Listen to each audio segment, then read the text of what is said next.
सतनाम साहिब बंदगी। सतगुरु इस वाणी से समझाते हैं,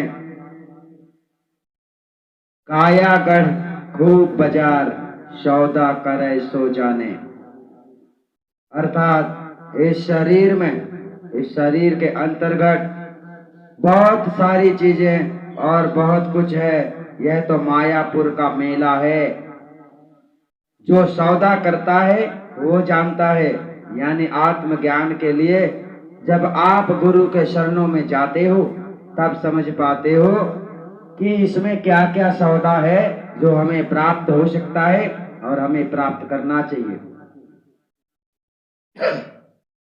वीर साहब कहते हैं, जा काया में हाट लगाए बैठे साहूकार, जा काया में चोर बसत हैं लुच्चे दीठ लवार। इस काया में जो 10 प्रकार की इंद्रियां मानी गई हैं, ये 10 इंद्रियां अपनी अपनी जगह के साहब यानी साहूकार हैं, यानी कि बादशाह हैं। ये जो चाहें मनुष्य को वो करने में मजबूर कर देते हैं।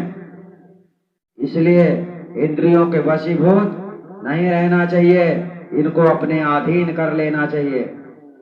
वीर साहब कहते हैं, जा काया में चोर बसत है लुच्चे दीठ लवार, यानी झूठ बोलने वाले, कपट बोलने वाले विचारधाराएं, विचार रूपी जो चोर हैं, काम क्रोध रूपी जो चोर है, जो आपके ज्ञान का हरण कर लेते हैं, ऐसे ऐसे संतान शैतान इस काया में बैठे हुए रहते हैं।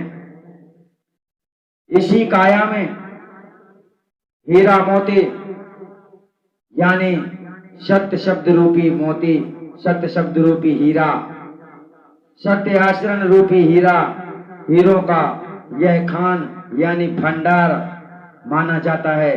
इसी काया में वह प्राप्त होता है, परंतु उसे कौन जानता है। जा काया में लाल जवाहर परखे परखनहार, इसी काया में वह लाल जवाहर का मतलब ज्योति दर्शन है।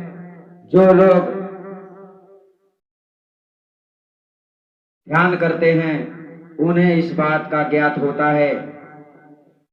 जो ओम सच्चिदानंद के दर्शन करते हैं, अर्थात इस शरीर में काया में बहुत कुछ है, परंतु जो जिसकी सौदा करता है वो उसके बारे में जानकारी कर लेता है, यानी अपने गुरु के मार्गदर्शन से। जा काया में वेद पाठ कर पंडित करे विचार, इसी शरीर में रहकर पंडित लोग वेद पढ़ते हैं, संसारी लोग वेद पढ़ते हैं और पंडित लोग विचार भी करते हैं, ऐसा करो वैसा करो, कर्म कांड कराते हैं। जा काया में काजी मुल्ला देवे वांग पुकार, अर्थात इसी काया में रहकर काजी मुल्ला लोग अपना संदेश अपना उपदेश सुनाते हैं, हिंदू से मुसलमान बनाते हैं। और इसी काया में जा काया में धनी विराजे तिनका ओठ पहाड़, अर्थात इसी काया में वह सदगुरु परमात्मा भी प्राप्त होता है, वह पार ब्रह्म परमात्मा भी मौजूद है। जो तिनका मतलब तिनका ओट यानी उस ब्रह्म के ओट में पार ब्रह्म परमात्मा छुपा हुआ है। जिस ब्रह्म के ओट में आप हो, उस ब्रह्म से निकालने वाला आपको पूर्ण गुरु अगर मिल जाए तो शायद कहते हैं, कहाँ है कबीर सुनो भाई साधु, गुरु बिन जग अंधियार। शायद कहते हैं, बिना गुरु के इस जग में अंधेरा ही है, कुछ भी दिखाई नहीं दे सकता।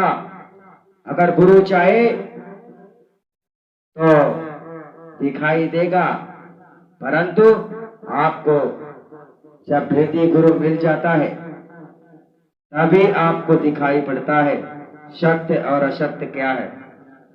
अर्थात अपने मिथ्या लाभ मिथ्या विचार को त्याग कर सत्य असत्य विचार कीजिए, आपके जीवन का कल्याण करने वाला इस भवसागर में एक सतगुरु ही होता है। अपने सतगुरु में एक चीज की खोज जरूर करें, आपका गुरु सच्चा होना चाहिए। क्योंकि आपके गुरु को अगर कोई कलंकित कर रहा है और आप सुन रहे हैं, देख रहे हैं, तो आप शायद के खिलाफ जा रहे। क्योंकि गुरु की निंदा सुने झुकाना, ताको निश्चय नरक निदाना। जिसने गलत किया है इस संसार में उसकी लिस्ट भी है।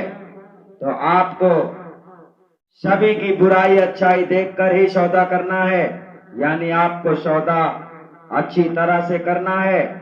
यह आखिरी बार आपको मौका मिला है और अगर इस मौके से हाथ धो बैठे तो ऐसे दुख रूपी समुद्र में पहुंच जाओगे जहां जाने के पहले आदमी 100 बार सोचता है कि वहां जाने से क्या होगा। और जिसने नहीं सोचा है तो वह जान लेगा कि मेरा जीवन एक जीवन की सुख की प्राप्ति के लिए अनंत जन्मों को दुख में डाल दिया। यह समझ पाना अति कठिन है। आप समझ गए होंगे।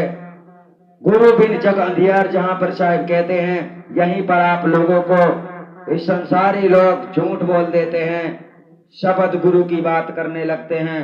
इस संसार में शब्द गुरु किसी का नहीं हुआ। हर किसी का गुरु देही गुरु ही हुआ है और देही गुरु से ही आपको विदेह शब्द की प्राप्ति होती है। इस बात का ध्यान रखना। सतनाम साहिब बंदगी आप लोग समझ गए होंगे। जब आपको अच्छी तरह समझ में आ जाए तब आपको आदि अनादि मुक्ति पंथ में सतगुरु की शरण लेना है और सतगुरु के अधीन रहकर जीवन व्यतीत करना है, जिससे कल